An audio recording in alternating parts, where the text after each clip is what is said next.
Now here at Top Oz Tours, we spend much of the time exploring our own backyard. But in this episode of our YouTube travel series, we've jumped the fence to visit one of our South American neighbours. Welcome to fascinating Cusco in Peru's Andes Mountains, the gateway to the stunning Sacred Valley and epic Machu Picchu, a bucket list topper for many travellers.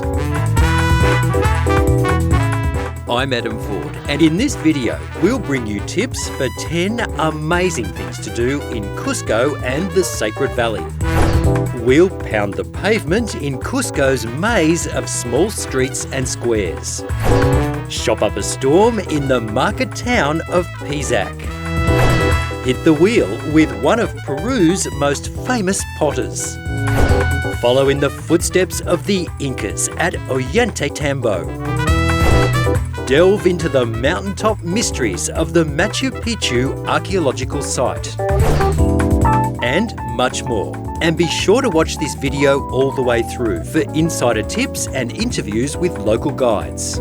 But before we call all aboard, take a moment to subscribe to our YouTube channel for more amazing travel ideas.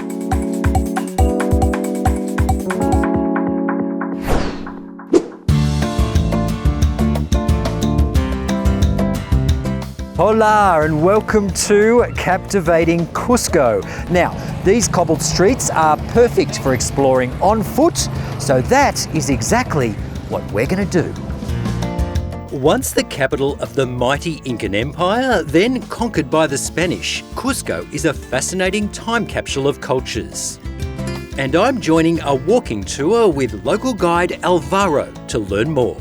Now, Cusco is the oldest city in South America, I believe. Right, you're right. When the Incas were here, it was like 1200 after Christ. The Incas, they were here for 300 years. Then the Spanish arrived, and then the Spanish, they moved the capital to Lima. If you walk around Cusco, you will see many of the remains of the Incas and pre-Incas time. And over this foundation, they built hotels, restaurants. The main square is keep still the urban plan of the Incas time. And it's very interesting because you will see two churches in the main square.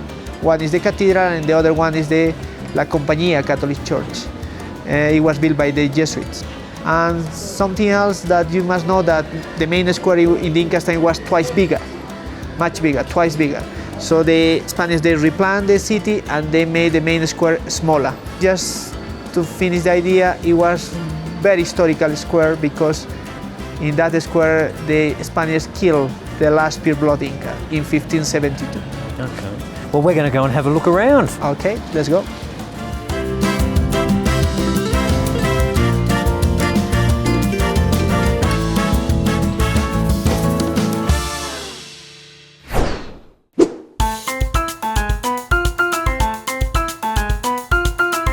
Alvaro leads us to a local fresh food market where we're able to get more of a sense of everyday life in this incredible city.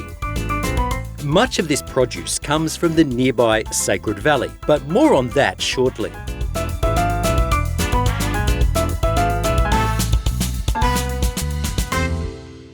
And now, if you're even the least bit squeamish, you might want to skip the seafood and meat halls. And if you had guinea pigs for pets, well, I'd go and make a cup of tea now. Roasted gui, as it's known locally, is served for special occasions and is regarded as a highly sustainable protein source. Now, there are lots of museum options to explore here in Cusco during your free time, but I've decided on something a little different. It's the Museo Del Pisco, dedicated to Peru's national drink. This fermented grape spirit is produced in the winemaking regions of Peru and is generally consumed in the form of a pisco sour. And I'm about to learn the ins and outs of whipping one up. Hi Adam, so now I'm gonna show you how to make the pisco sour. So to make pisco sour, first we need to chill the glass with some ice, and then we're gonna, in a mixing glass, we're gonna pour pisco. This is the pisco. We're gonna pour 4 ounces of pisco, okay? Then we add the simple syrup. is 1 ounce of simple syrup. And we need some lime juice. We use the Peruvian lime juice because it's more acid. It's perfect for the pisco sour. And to make the foam, we're gonna use a little bit of egg white. And we're gonna shake it. Okay.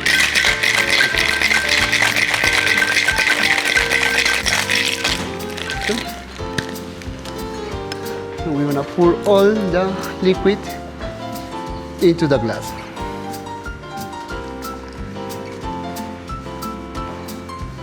And to flavor the top of the cocktail, we're gonna use some drops of aromatic bitter. Here you are. Great. Oh yeah, that's good. How was it? That's Good? really good. Really good.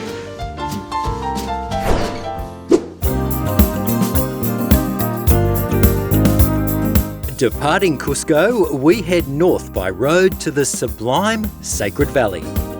Stretching for just on 100 kilometres and with Machu Picchu at its far end. This fertile region is dotted with remnants of the Incan Empire and encapsulates a way of life that hasn't changed for centuries.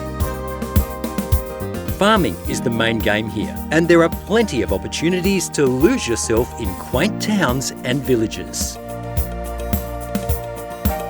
If you're in the market for handicrafts, woven garments, textiles, jewellery and souvenirs, you've come to the right place. The market town of Pisac will see you shopping up a storm.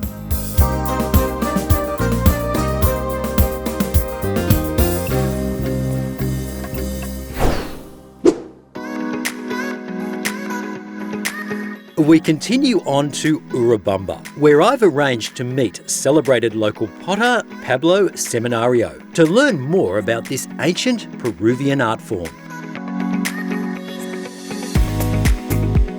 So how important is pottery to Peruvian culture? Well, it's very important because it's the first art that ancient culture did in Peru. And they develop a very nice techniques, they develop a very nice art, how there were many kingdoms, each one developed their own expression, their own aesthetic, their own beliefs into this type of ceramic. Now it helps to record history, we can study the old kingdom because of what we find, what we found, and what we see. And now it helps us a lot to know what happened in those years. Okay. Now you use the techniques that were used in some of those ancient kingdoms? Well, they use 3 techniques. One, making a sculpture, getting a amount of clay and building a piece. Another one, with clay coils on a plate, because they didn't use the wheel, they built a pot. And the most amazing one was that I found that they use molds. They make ceramic molds. They press clay into the pieces and they fire these pieces and they use it as a mold. That was the most surprising and amazing thing that I found about the ancient cultures. Wow. Now I've seen around the studio an arrowhead piece that you've created. Can you tell me a little bit about that? You are going to see in the gallery now. In the gallery there are many pieces. We are still working with the type of patterns from all the different ancient cultures. But I begin with the arrowhead. I begin to create my own pure expression. This is what I am doing now, and I got in more into sculpture. I'm doing pieces that I don't know how to explain to you. If you ask me what they mean, I will say I don't know. Okay. But now I am doing pieces that, in a way, to me, they look more futurist.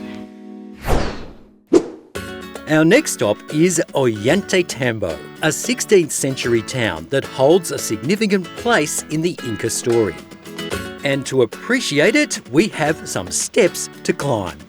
All right, now I want you to step over here into my little time machine because we are travelling back to the world of the Incas. Now, Ollantaytambo is perhaps the most complete Inca settlement in existence. So basically there are 260 steps from the town up to the top of the mountain, which is where the temple was located. But what's more interesting in some ways is the town itself, because there are homes down there that were built in the 14th and 15th century by the Incas, and people are still living in them. So in effect, this is a living Inca city. It's just amazing.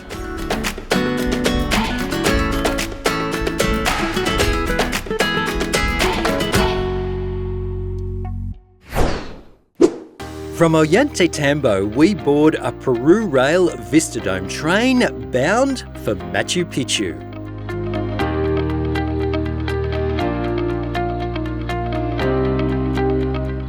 The trip takes about 90 minutes, and there's a real air of expectation amongst my fellow passengers as everyone marks this moment in their own way.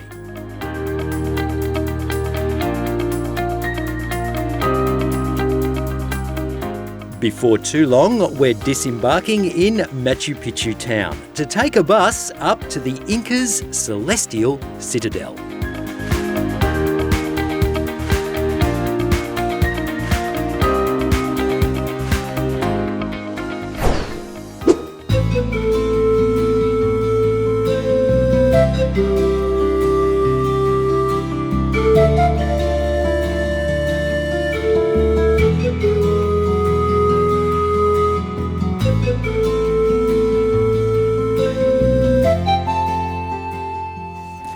All right, now there are a few essential items of kit for this visit to Machu Picchu. There's a lot of stairs. Well, you don't build a kingdom in the sky without them. So you need a really good pair of walking shoes. You need a walking stick, a hat, and a sense of adventure. Oh yeah. Local guide David took some time out to tell me more about this city that was largely lost to the jungle for centuries. All right, so tell me a little bit about the history of Machu Picchu. Well, Machu Picchu, it's a very important city. Actually, it was a very important city during the 15th century for the Incan civilization. According to some scholars, it was possibly built around the 1438, 1440s during the reign of Pachacútec, as you know, the most important Inca leader in those years. So Machu Picchu was basically like a kind of administrative center for all the area that the Incans call Antisuyu, which is the jungle area of the empire. And when was it first discovered by Europeans? There are maps that refer the existence of Machu Picchu around the 1863. And according to Mr. Bingen, there are people living here in Machu Picchu when he just, discovered it accidentally. Hiram Bingen was a professor of American history of the Yale University back on the beginning of the 1900s. And actually, he discovered Machu Picchu aimed by some other scholars, that were looking for this famous city called El Dorado. You probably heard about it.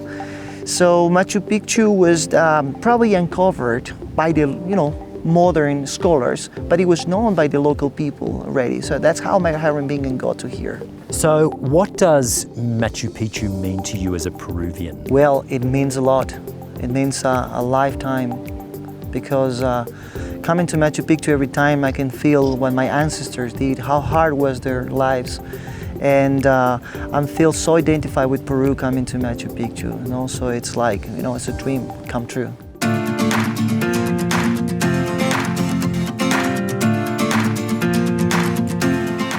Well, if Machu Picchu has inflamed your imagination, it doesn't end here, because there's still the mystery of the lost city of El Dorado to be solved, the Inca paradise that's said to be paved with gold and riches, and it's somewhere in these amazing mountains just waiting to be discovered. For more ideas for amazing things to do in South America, just head to our website.